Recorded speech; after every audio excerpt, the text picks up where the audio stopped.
Good morning, ladies and gentlemen, crypto traders around the world. For today's episode, I'm going to flip it around a little bit because I'm going to be doing some crypto news that is not mainstream news coverage. It's coming from an internal source, this being Telescam, aka Telegram. And I'm covering it primarily because you might have bought in either because of or in spite of coverage that we did. And so I feel obligated to at least inform you of what appears to have happened. Now, the problem with Telescam is, of course, that it's just a running thread of things and posts get deleted and everything's nonsense. It's hard to, you can't really half search. It's just a nightmare of a tool. However, as I said, many of these devs choose to go there because it allows them to delete their tracks and run away, and then you can't find the history. And my goal has always been to try to document and archive when things happen, where we catch it so that we don't lose that history. So this has to do with the token called Green Chart. And we covered Green Chart some while ago, and Green Chart from the mechanics, the tokenomics, seemed pretty solid. But of course, during the issues with Bitcoin and Ethereum, it was not able to sustain the same levels of growth that it did before. What appears to have happened is there was somebody involved on the dev team at one point who then delegated control of one of the wallets to a member. I'm shocked trying to explain this, but to a member who was really hyped about the project allegedly. And because this person apparently had no time to manage it, and this other person that took the wallet basically took this wallet, which was I believe, a marketing wallet of some kind. So a lot of money was lost. And then, of course, there was a major sell off because the person basically took the money and then deleted all her accounts. And of course, that's Telescam. It allows you to basically delete your trail and disappear. Now, they had done some KYC, so they had some information, but her phone was disconnected. They're trying to track her down. She's somewhere in Australia. So this was allegedly not expected. I would argue, though, that the delegation to a community member, if what I'm seeing from the pin is correct, was a very bad decision, and I'm not sure why they would do that. I don't know. Um, but it seemed like there were pinned messages about what was going on. Those got deleted out. And there's people that are really upset because they YOLO'd in, which that's why I keep telling you, please don't YOLO in. Please don't do that. Um, these types of risks are prone to happen when you overreact to a green chart. And they're banking on that. Even if you are not, even if you have the best of intentions going into a project, you're a dev of a token or whatnot.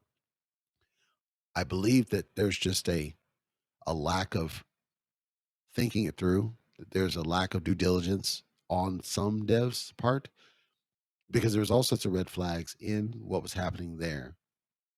There's a lot of people who claim that they invested all their savings, and of course the price is tanked to an all-time low. The lesson learned from this is for the devs.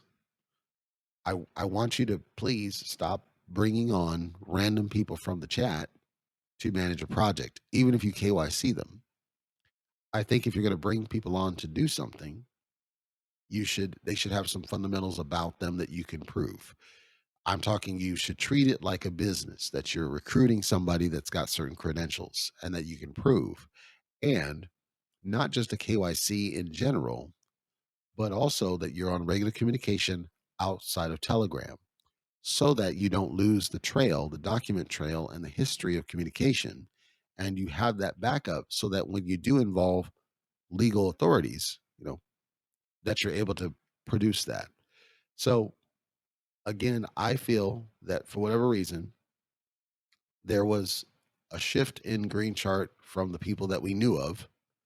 And because of whatever time constraint that they talked about, they decided to bring on a team member from the group, from the regular person.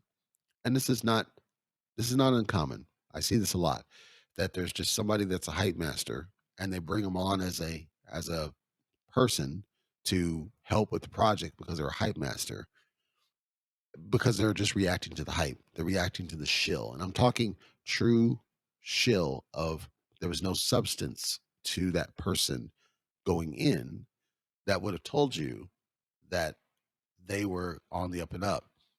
Allegedly, this person was of teenage. That makes it even worse because there may have been something other than because it's a male that did this for a female. There may have been other reasons that they did it. So what we're hearing now is that there's allegedly a new team coming in to try to fix this. However, there's going to have to be investment to put back this wallet. It's very similar actually to what happened with ID Finance. With ID Finance, they basically sent the money to this idiot Vitalik or Vitalik, and he sold it off, and then it tanked the project. It's never recovered since. So now, what they're working on now, for those that are going to keep holding, is they're trying to track her down. They're trying to figure out what to do.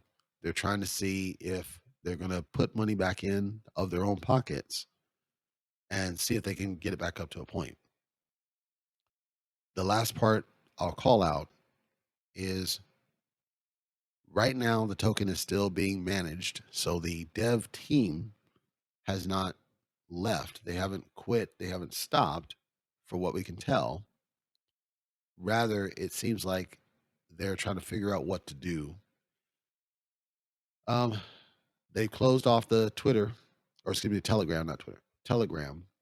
They closed that off, and then they moved things over to a different place. So they're chatting about what to do to kind of stop some of the FUD that's happening. If you're in Green Chart, I can't tell you what to do. All I can tell you is that right now, for now, there's going to be some change in the token, and they are working on something. I don't know what the something is, but they are working on something. So it's up to you if you want to hold it or if you want to sell. I can't tell you what to do because it's not a unique situation, but it's difficult. It's really difficult to process.